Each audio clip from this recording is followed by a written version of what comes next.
I think this is probably in the 80s. Who were you looking at as like, wow, as which recording artist was out that you were looking at and thinking, wow, this is my inspiration? Okay. At that time, believe it or not, the group Guy was out at the time. Okay. And they had a contest that year that the most people in a particular school that had the best attendance would get a free concert. So our school, Simon Gratz High in Philadelphia, we ended up winning that contest. Wow. And we had Guy come to our school and sing. You're kidding me. Guy. Yeah. So that was mind blowing for me because I'm like, at that point, I had never been to a concert. I see and hear stuff, but I had never, actually been live at a concert. But at the time, too, Keith Sweat was out.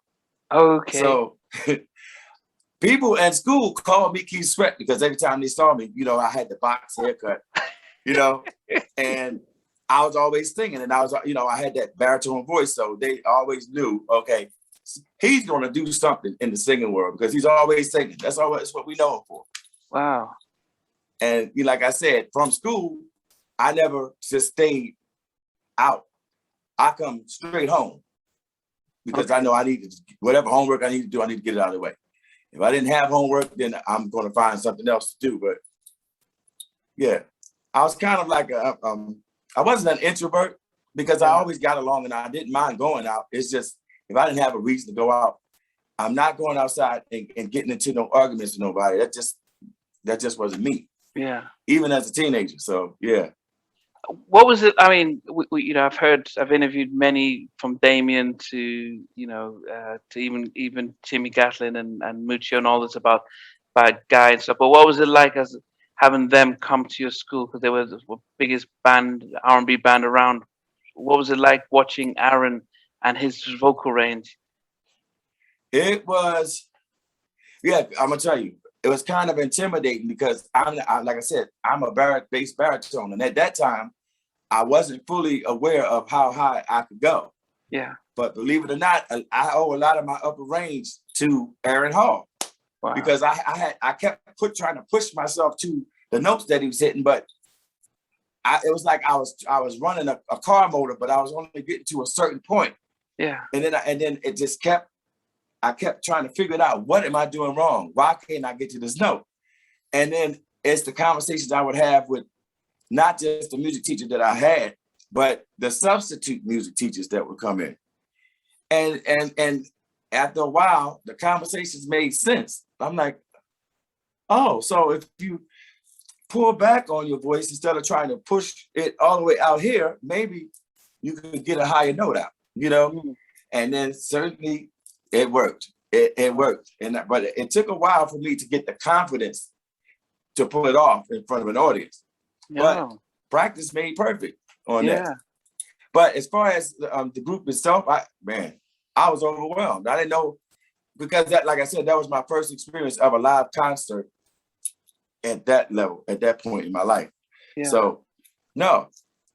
And I'm trying to think, did we actually get to meet them at the end of it? I'm not sure. All I know is when I saw that, I'm like, that's going to be me. I'm going to be on that stage. It's going to happen. I just don't know when.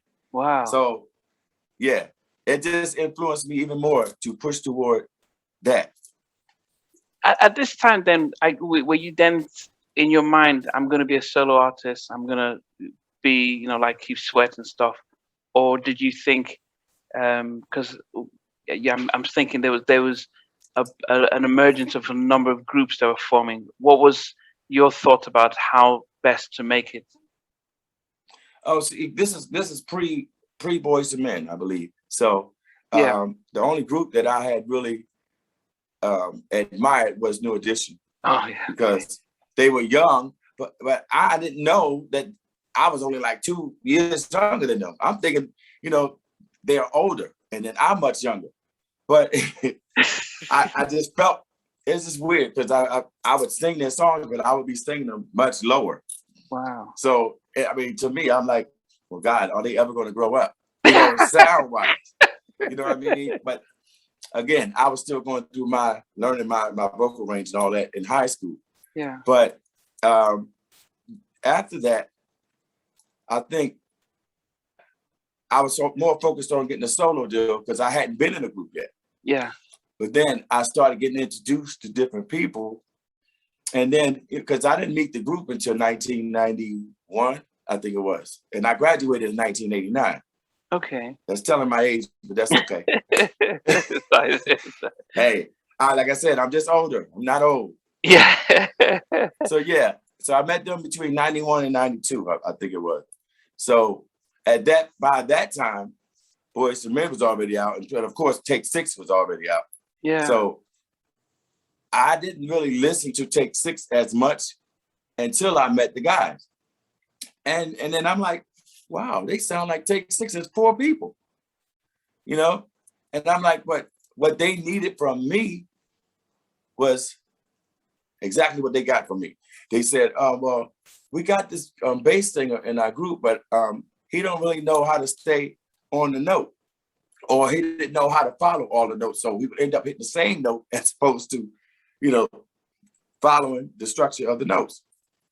And I said, well, you know, if I join the group, I want to do bass. I had to do bass because no one else could do it the way I do it. Yeah. But I wanted to also be a lead as well. I said, I'm not just going to sing bass because I'm capable of doing more. So I proved it to them by, you know, letting them hear my upper register and stuff like that. And they're like, oh, wow. Okay, well, we're going to work with that.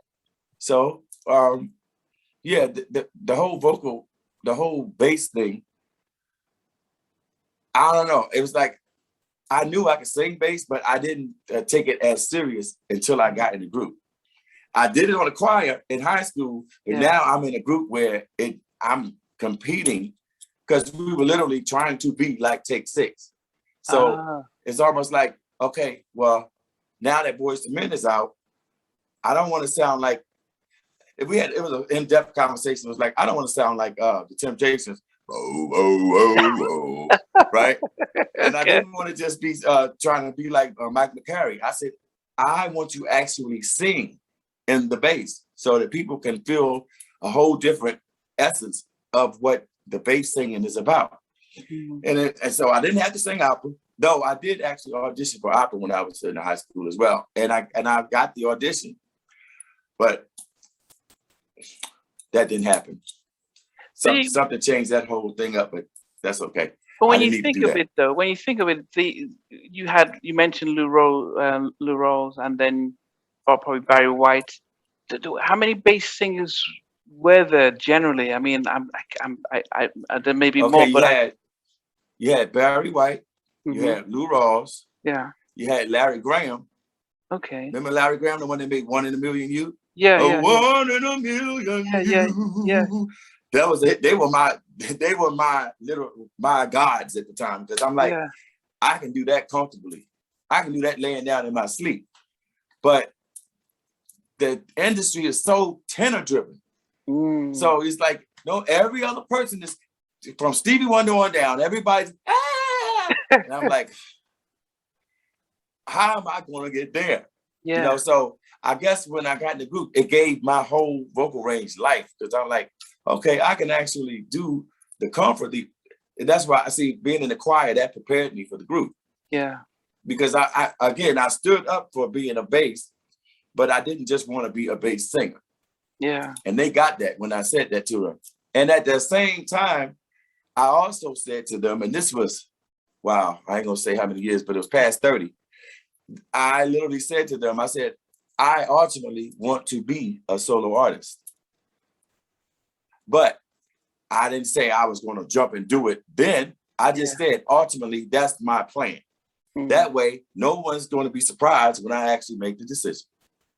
You see what I'm saying? Yeah. But then, fast forward to, 30-something years later, I was loyal, still loyal, and still capable of making that decision. Yeah. And I feel so comfortable and so free, you know what I mean, to do it, because I think the timing is just perfect right now. Yeah. No, thanks for watching. Please remember to subscribe to the channel. but most importantly, to press the notification bell so that you can be notified when we do have a new interview. Loads to come, but thanks a lot for watching.